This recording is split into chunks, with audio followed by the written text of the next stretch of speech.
I'm president of the Thibodaux Rotary Club, and I'd like to welcome you to our student government luncheon.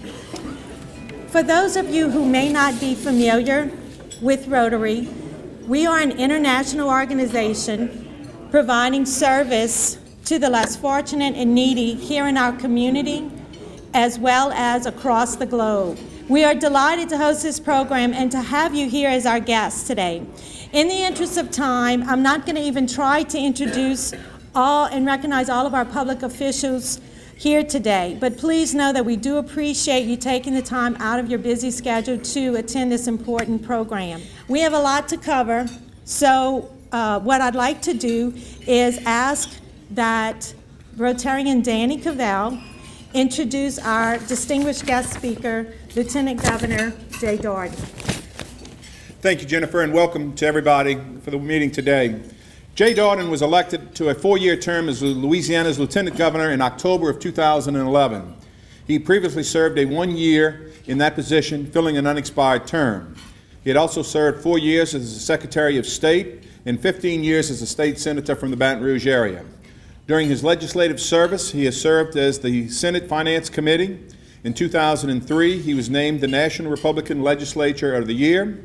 He was an active community volunteer hosting the Jerry Lewis Telethon for a Muscular Dystrophy Association for over 30 years. Lieutenant Governor Dardenne conducted a presentation entitled, "Why Louisiana Ain't Mississippi?" A lively and colorful look at Louisiana's cultural, history, music, and politics. He is an attorney and a graduate of Baton Rouge High School, Louisiana State University, and the LSU Law Center. He is married to the former Kathy McDonald, and they have 2 sons, John and Matthew. He's indeed a pleasure to welcome Lieutenant Governor as a friend as well as our public servant. Thank you.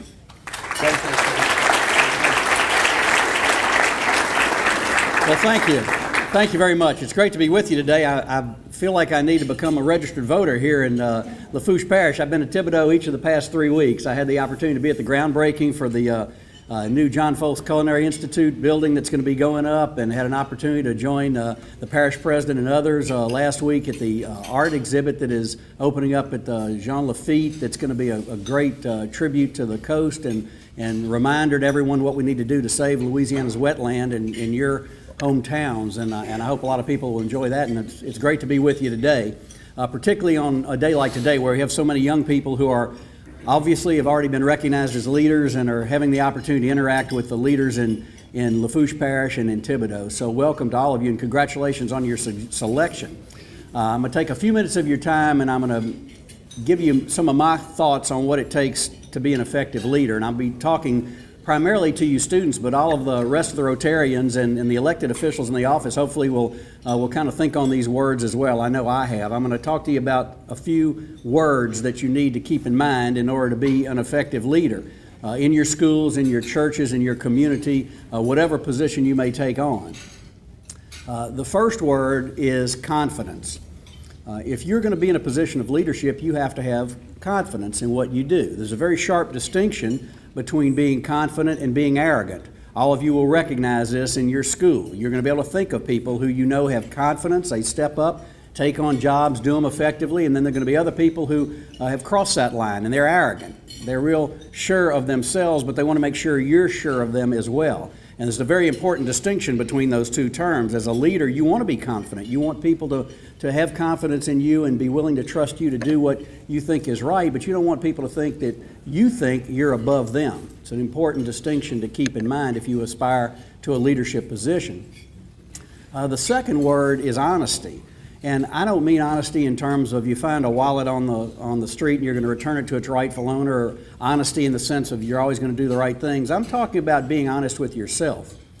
A title does not a leader make, and just because you've been afforded a title that has with it some leadership responsibilities doesn't mean that you're suddenly a leader. You have to be honest with yourself and decide whether or not you want to take on a leadership role and offer yourself to other people in whatever capacity it may be. The third word is a very important word, optimism. I learned a lot about optimism as about a 20-year-old young man as a student at LSU quite some time ago.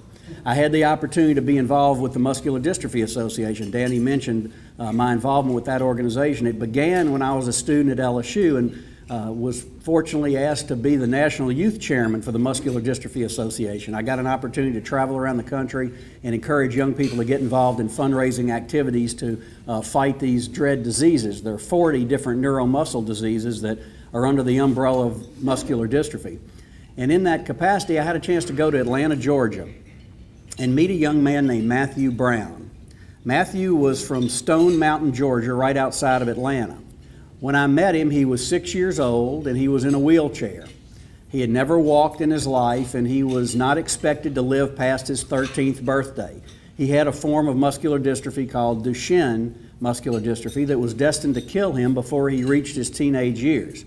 He was in a little coat and tie in a wheelchair when I had a chance to visit with him. I'd never been around anybody in a wheelchair before, anyone who was facing a disability. It was very uncomfortable for me to try and make small talk with this little boy, but he put me very much at ease from the moment I met him. He had a bright smile on his face, he was very talkative, and he directed the conversation. And a while into our visit, he asked me if I wanted to see a picture he had drawn, and I said sure, and he pulled out a piece of paper out of his pocket. It was kind of like your programs, except it was an 8.5 by 11 piece of paper, just a regular old piece of paper that he had drawn on. And it was a very crude drawing.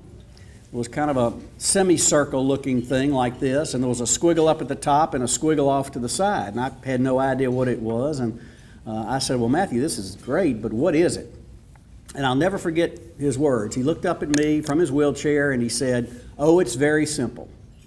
Oh, it's very simple. That's what he said. And he said that, he pointed to the hump looking thing. He said, that's Stone Mountain where I live. And he pointed a little squiggle up at the top and he said, that's me. I'm standing on the top of Stone Mountain. And he pointed to the other little squiggle and he says, that's my wheelchair. I've just thrown it off the top of Stone Mountain after I find a cure for muscular dystrophy. Now this is a 6-year-old little boy in a wheelchair, never walked in his life, not expected to live past his teenage years, and he's thinking about being on top of a mountain, finding a cure for the disease that has sentenced him to a wheelchair, and tossing that wheelchair off the mountain.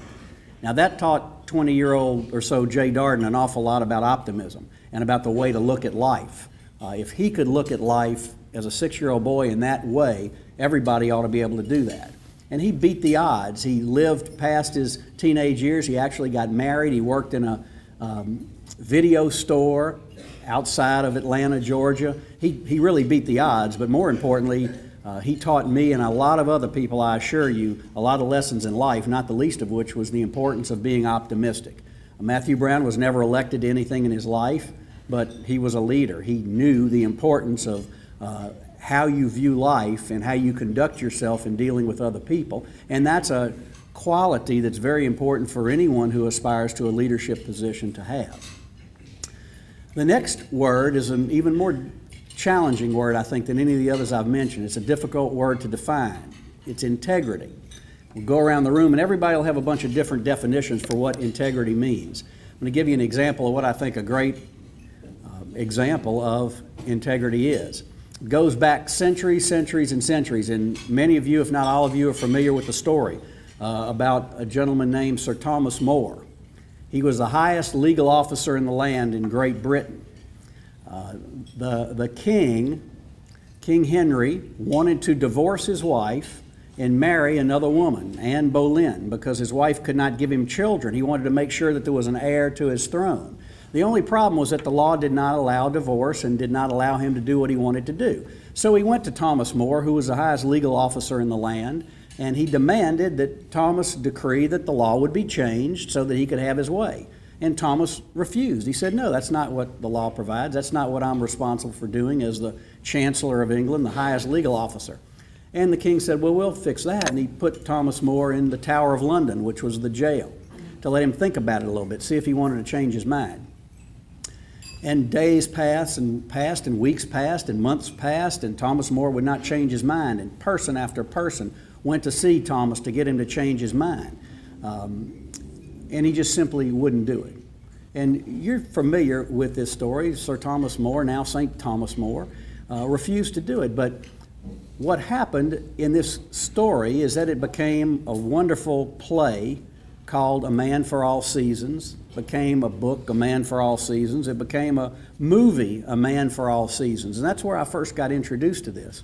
And in the movie, A Man for All Seasons, and remember, this is Hollywood. We don't know that it happened this way, but I like to think it did. In the Hollywood version of A Man for All Seasons, as well as the Broadway play, Thomas More's best friend, the Duke of Cromwell, comes to see him after months of being incarcerated to ask him to please sign this oath that everyone in the country was being asked to sign to pledge their allegiance to the king, and that if he married Anne Boleyn and had children, they would be heirs to the throne. And everybody signed the oath. They wanted to please the king, but Thomas More wouldn't sign the oath.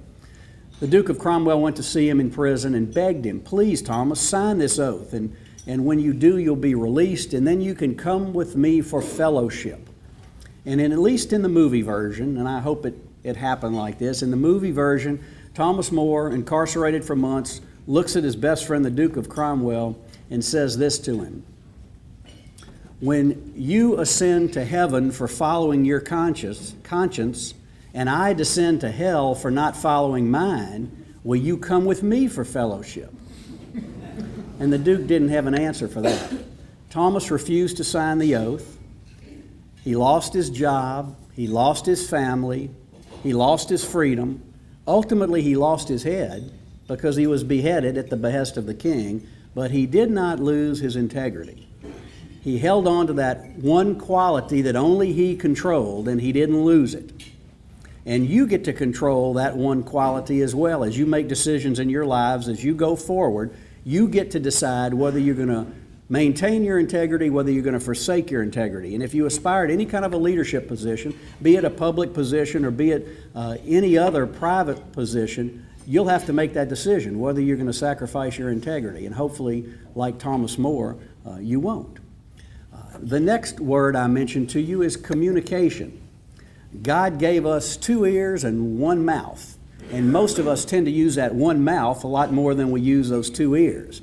But a good leader is one who understands that it's better to listen than to talk, and that you learn a lot more when you listen than when you talk.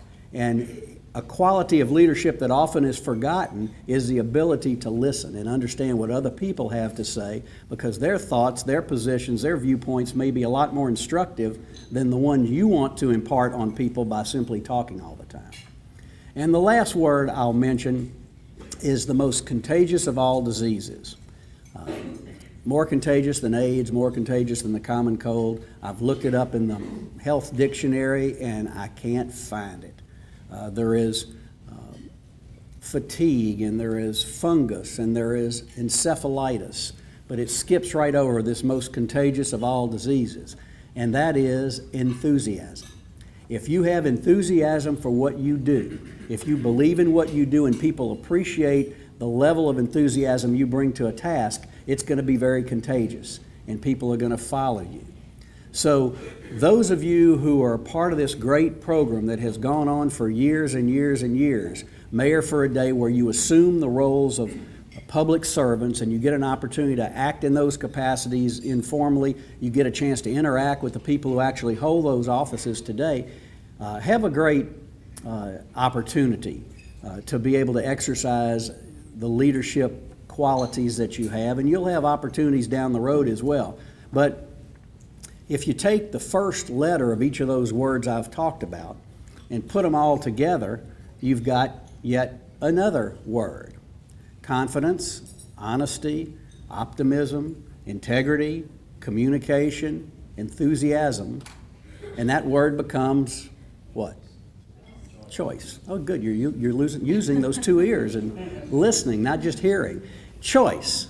Because in this great country of ours, people who aspire to leadership positions, at least in the public sector, get to make that choice, whether or not they want to offer themselves for some degree of public service. And even more importantly, the people in this country, the people in this state, the people in this community get to make the choice. In our democratic system, the people decide who they want to represent them.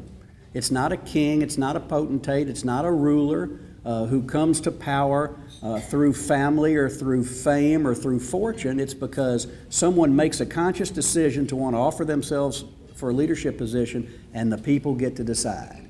And that's not the way it is all around the world, as we know all too often as we send brave men and women from our country to others to ensure freedom for people and to ensure that the democratic process is going to prevail. So you get to make a choice. You've made a choice by being here today and by exercising leadership within your schools and having people in your administration or your fellow students recognize your abilities, and that's why you're here. You're going to be the folks who in a decade or so are going to sit in these chairs and be members of the Rotary Club. You're going to hold the positions in public office that are represented by the office holders today. And I hope when you do, you'll just keep in mind the words I've mentioned and perhaps others as well that'll guide you in your role as a leader that you've chosen to be and that others have given you the opportunity to. Remember that just having a title doesn't make you a leader, but it gives you the opportunity to be one. And I'm real honored and pleased to be able to be with you today. I have to tell you that I had a great morning in Thibodaux with an opportunity to see the John Deere plant and the great work that they're doing there, and to go to Thibodaux General Hospital, which is providing a tremendous level of health care, quality health care to the people of your community. And this community has had a long-standing history of involvement of people wanting to make good things happen for folks who live on the bayou. I have to reminisce just briefly as I close to tell you that it was about 40 years ago this year, and may have been 41 this year, that I had the opportunity to speak to this club as a senior at Baton Rouge High School, because the Rotary Club, this Rotary Club in Thibodaux, was anxious to start a program that I had been involved in at Baton Rouge High School that was encouraging young people to discourage their fellow students from getting involved in drugs and other things. And it was a great honor and opportunity for me at the time to be able to talk to the Thibodaux Rotary Club sometime probably in 1972. And it's an equally great honor to be here today to be able to speak to you again, particularly in the presence of the young people who are going to be the future leaders of this community. So thank you very much.